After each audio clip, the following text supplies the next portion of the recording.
Assalamualaikum warahmatullahi wabarakatuh. Halo teman-teman semua. Perkenalkan, saya Maulida Pipa dengan NIM 80066 dan rekan saya Dian Aziza Lubis dengan NIM 80073.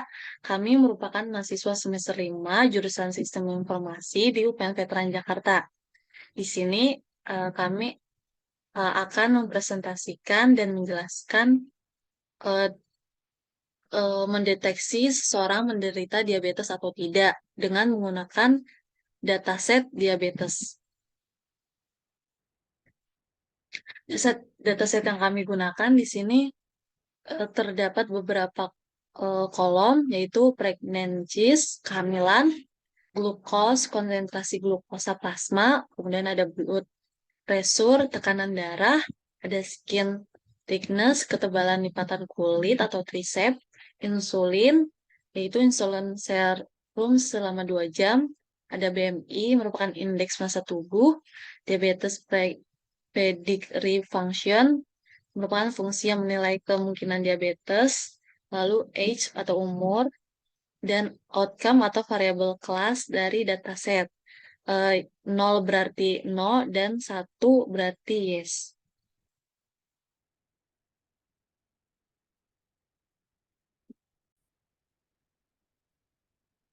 Baik, di sini kita akan lanjut untuk eksplorasi kolom dataset. Yang pertama kita akan mengimport library, yaitu di antara ada NumPy, Pandas, Matplotlib, Seaborn, dan sebagainya. Lalu kita akan membaca dataset. Pertama kita akan menguploadnya ke Google Colab dan mereadnya pada Colabs. Lalu eh, kita akan melihat data type, berarti tipe dari data tiap kolom ada integer dan float. Kemudian di sini kita akan mencek dataset, terdapat 2000 record dan 9 kolom. Kemudian kita akan menampilkan data dengan data head, menampilkan data-data yang pertama paling awal. Di sini terdapat 5 record. Lalu eh, kita akan mencek data deskripsi yang merupakan menampilkan data statistika data seperti count, mean, STD, min, dan sebagainya. Kemudian ada data info. Data info di sini itu untuk menampilkan informasi detail tentang data frame, seperti baris data, nama kolom, dan tipe datanya, dan sebagainya. Kemudian ada data value counts, merupakan metode yang cukup sering digunakan, berguna untuk menghitung berapa kali sebuah value terdapat dalam dataset. Kemudian yang selanjutnya ada data preparation yang akan dijelaskan oleh rekan saya. Oke, selanjutnya di sini ada data preparation. Yang pertama dilakukan adalah mengecek adanya missing value atau data yang bernilai nol dengan cara menggunakan fungsi sum, lalu dihasilkan untuk menghitung jumlah missing value jika ada pada setiap atribut data atau kolom. Ternyata hasilnya semuanya nol, lalu dilakukan pengecekan lagi dengan menggunakan ini. Hasilnya nanti berupa true atau false dan hasilnya berupa false pada semua kolom. Lalu dilakukan pengecekan lagi dengan menggunakan fungsi all dan hasilnya juga false. Lalu di sini ada pengecekan data duplikasi pada data dengan cara menggunakan fungsi duplikat, lalu dan membuat data yang terduplikat yang mengalami duplikasi tersebut di dalam sebuah data baru dengan nama duplikat. Di sini dihasilkan eh, bahwa data dari entry 483 sampai 199 diantaranya ada yang mengalami duplikasi data. Lalu digunakan fungsi sum untuk melihat berapa banyak data yang mengalami duplikasi tersebut. Ternyata dihasilkan ada sebanyak 1.256 data yang mengalami duplikasi. Lalu digunakan, lalu selanjutnya dilakukan penghapusan data duplikasi menggunakan drop. eh, Lalu di sini ditampilkan data head untuk melihat data yang sudah bersih tersebut. Lalu data shape untuk melihat bentuk data baru yang sudah tidak mengalami duplikasi data. Ternyata dihasilkan data yang awalnya sebanyak 2.000 entry, em, tersisa 744 entry dengan 9 kolom. Lalu di sini ada pengecekan eh, outlier, hasilnya tidak ada. Selanjutnya di sini ada exploratory data analysis yang akan dijelaskan oleh rekan saya. Baik, di sini saya akan menjelaskan mengenai exploratory data analysis. Yang pertama kita menggunakan data chore yang merupakan perintah untuk mengetahui korelasi antar kolom. Di sini dimunculkan angka-angkanya. Untuk lebih jelasnya kita akan ke bawah untuk melihat visualisasi datanya menggunakan heat map. Di sini yang paling atas itu 1 dan paling bawah 0. Lanjut. Lalu di sini kita akan menghitung outcome yang ada pada dataset. Terdapat eh, 490 data untuk orang yang tidak terkena database dan sekitar 250 untuk orang yang terkena database. Diabetes. Lanjut, di sini kita akan melihat korelasi antar kolom dengan kelasnya yaitu outcome. Di sini ada glucose, blood pressure, skin thickness, dan sebagainya. Lalu di sini kita akan melihat korelasi antara pregnancy, age, dan juga outcome. Untuk pregnant itu di X, lalu eh, di X dan Y itu untuk egg atau umur. Lalu di sini terlihat titik-titik untuk yang warna hijau itu merupakan yang tidak terkena diabetes dan satu yang terkena diabetes. Lalu ada eh, apa visualisasi data dari his plot untuk pregnancy dan outcome. Terlihat bahwa lebih banyak orang yang tidak terkena diabetes daripada orang yang terkena diabetes. Selanjutnya yaitu data processing yang akan dijelaskan oleh rekan saya. Oke, soalnya di sini ada tahapan pre-processing data. Yang pertama dilakukan adalah mengimport label encoder dan train test bed dari uh, library scikit-learn. Di sini dilakukan label encoder uh, un- melakukan fungsi menggunakan perulangan lalu menggunakan label encoder.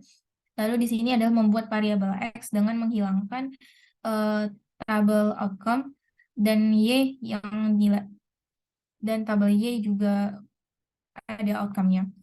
Lalu di sini menggunakan train test bed untuk membuat data test dan data train. Di sini ditampilkan berapa banyak dilakukan perintah untuk mencetak keterangan dari data test dan data train. Di sini dihasilkan jumlah baris dari kolom extend sama dengan 595 entry dengan 8 kolom. Jumlah baris dari kolom trend sebanyak 595, persentase diabetes di data training untuk no diabetes atau yang tidak terkena diabetes sebanyak 0,65, yang diabetes sebanyak 0,34. Lalu di sini juga ada jumlah baris dari kolom X-test sebanyak 149 entry dengan 8 kolom. Jumlah baris dari kolom Y-test sebanyak 149. Persentase diabetes di data test sebanyak untuk no diabetes sebanyak 0,68 dan yang diabetes sebanyak 0,32. Selanjutnya di sini adalah pembuatan model. Untuk model pertama akan dijelaskan oleh rekan saya. Baik, model pertama merupakan logistic regression. Di sini kita menggunakan library scikit-learn. Lalu pertama kita akan memunculkan confusion matrix dari data training yang kita telah buat. Eh, di sini ditampilkan gambar dari confusion matrix data training untuk logistic regression. Untuk sebelah kanan itu true label dan bawah prediksi label. Next. Lanjut di sini ada classification report test model. untuk model logistic regression. Dihasilkan bahwa precision recall F1 score support untuk no diabetes dan yes diabetes itu 0,79, 0,69, lalu recall-nya 0,87, eh, dan 0,55, dan sebagainya. Lalu ada confusion matrix untuk data training pada model logistic regression. Di sini ditampilkan gambar confusion matrix-nya sama seperti tadi untuk true label itu sebelah kiri dan predict label itu di bawah. Lanjut untuk classification report untuk tes model logistic regression. Di sini muncul hasil classification reportnya.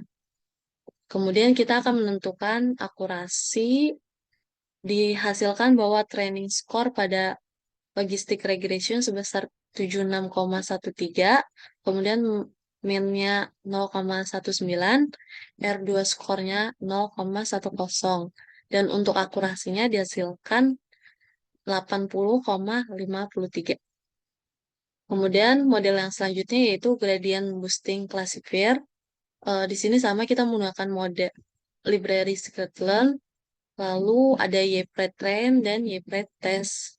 Kemudian kita menentukan confusion matrix dari data training yang telah dibuat.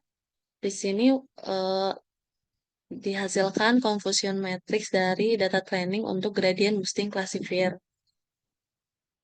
Kemudian kita akan mencari dan memprint classification report training model untuk gradient boosting classifier. Lalu kita akan mencari confusion matrix. Tadi kan kita telah mencari data training. Sekarang data testingnya. Lalu telah muncul tabel dari confusion matrix untuk model gradient boosting classifier. Dan kita mencari classification report test model untuk gradient boosting classifier. Kemudian dihasilkan bahwa training score dari model tersebut yaitu sebesar 90,75, min-nya 0,17, R2 skornya sebesar 0,20. Dan untuk akurasi dari model tersebut yaitu sebesar 82,25. Kemudian selanjutnya ada model random forest classifier yang akan dijelaskan oleh rekan saya. Oke, di sini selanjutnya adalah membuat model random forest classifier. Yang pertama dilakukan tentunya mengimport random forest classifier dari library scikit-learn, lalu membuat modelnya. Di sini membuat confusion matrix data untuk data train. Hasilnya sebagai berikut, di mana untuk no diabetes dan diabetes hasil untuk prediksi dengan true yang bertentangan hasilnya 0. Lalu di sini ada classification report untuk data training, di mana precision dan recall-nya dan F1 score-nya untuk diabetes dan no diabetes sama-sama bernilai 1. Lalu di sini ada confusion matrix untuk data test pada masih menggunakan random forest classifier juga, dihasilkan sebagai berikut, di mana prediksi tabel berada di bawah dan true labelnya berada di sebelah kiri. Lalu di sini ada classification report untuk data test, di mana precisionnya bernilai untuk no diabetes bernilai 0,83, diabetes bernilai 0,78, recall-nya untuk no diabetes bernilai 0,92, dan diabetes bernilai 0,60. Lalu di sini akan dilakukan penghitungan atau pencetakan training score, nilainya senilai 100, mean squared error-nya 0,18, R2 skornya 0,17. Lalu di sini dilakukan penghitungan dan pencetakan nilai akurasi dari penggunaan random forest classifier ini dan didapatkan akurasinya sebesar 81,88%. Lalu selanjutnya adalah pembuatan model decision tree classifier. Yang pertama dilakukan seperti sebelumnya adalah mengimport decision tree classifier dari library scikit-learn, lalu pembuatan model dengan nama D3 model. Di sini ada confusion matrix untuk data train. Berikut adalah hasilnya di mana prediksi no diabetes dengan hasilnya diabetes banyak 61, begitu juga dengan prediksi diabetes dengan hasilnya diabetes yang banyak 144 dan lainnya. Lalu di sini ada classification report untuk data training, di mana precision untuk data no diabetes sebanyak 0,85, data diabetes sebanyak 0,76, recall untuk data no diabetes sebanyak 0,88, dan diabetes sebanyak 0,70. Lalu di sini ada pembuatan confusion matrix untuk data test, di mana hasilnya prediksi untuk no diabetes dengan hasil diabetes sebanyak 20, prediksi no diabetes dengan hasilnya juga diabetes sebanyak 91, prediksi diabetes dengan hasil no diabetes sebanyak 10, dan prediksi diabetes dengan hasilnya juga diabetes sebanyak 28. Lalu di sini ada pembuatan classification report untuk data test, di mana hasilnya precision untuk no diabetes sebanyak 0,82, precision untuk diabetes 0,74, recall untuk no diabetes 0,90, dan recall untuk diabetes sebanyak 0,58. Lalu di sini ada pencetakan training skornya sebanyak 82,18, mean squad errornya sebanyak 0,20, dan R2 skornya bernilai 0,8. Lalu di sini adalah penghitungan nilai akurasi dari decision tree atau model decision tree yang telah dibuat. Didapatkan hasilnya sebesar 79,86 atau 87%. Lalu di sini kami membuat model evaluation dengan sebagai berikut. Didapatkan untuk membuat tabel di mana logical menampilkan model dengan akurasinya masing-masing. Di sini juga ada model dengan menggunakan matplotlib untuk menampilkan bar perbandingan antara masing-masing model dengan akurasinya. Didapatkan di sini model gradient boosting classifier memiliki akurasi tertinggi sebanyak 82%. Lalu ada random forest classifier dengan persentase 81,88%. Lalu di sini ada logistic regression dengan nilainya juga 80,53%, dan yang terakhir ada decision tree dengan nilainya 79, sekian persen. Selanjutnya saya kembalikan ke moderator.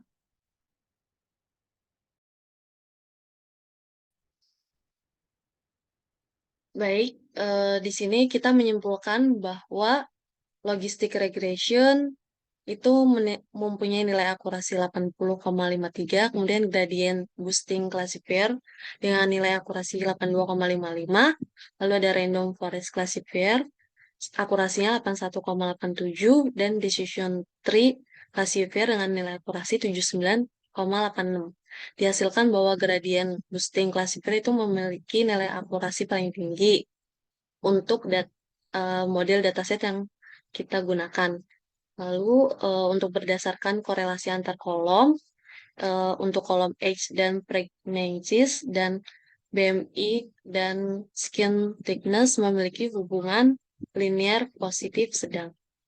Demikian presentasi kami. Kurang lebihnya mohon maaf. Wassalamualaikum warahmatullahi wabarakatuh.